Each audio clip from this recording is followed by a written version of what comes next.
നാമത്തിന് മഹത്വം ഉണ്ടായിരിക്കട്ടെ. ഇന്നത്തെ ദിവസത്തെ വിച്ഛേദനത്തിനായി സഭ നമുക്ക് നിശ്ചയിച്ചിട്ടുള്ളത് വിശുദ്ധ ലൂക്കോസിന്റെ സുവിശേഷം 13-ാം അധ്യായം 10 മുതൽ 17 വരെയുള്ള ഭാഗങ്ങളാണ്.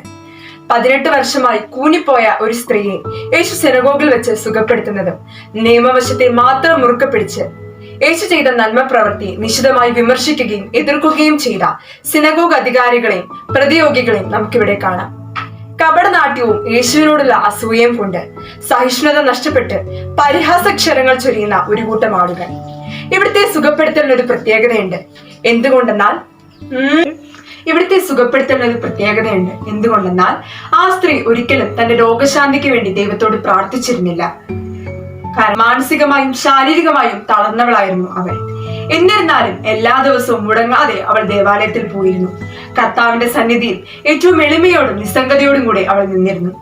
യേശു ക്രിസ്തു അവളുടെ പ്രാധാന്യത്തെ മനസ്സിലാക്കി ശ്രേഷ്ഠ വൈദ്യനായ യേശു സിനഗോഗിൽ വെച്ച് അവളെ സുഖപ്പെടുത്തി. ദേവാലയം എന്നത് രോഗികൾക്ക് സൗഖ്യം നൽകുന്ന ഇടമാണ്.